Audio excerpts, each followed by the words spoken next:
Kesmem mi?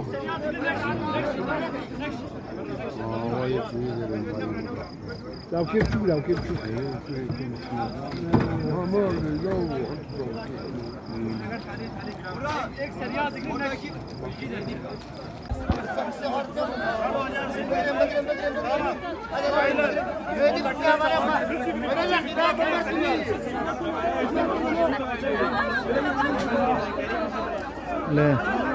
Sırkopya Alidiski Tuzluca Köprüsü'nde işçi arabası kaza yapmış gecenin bu saatinde.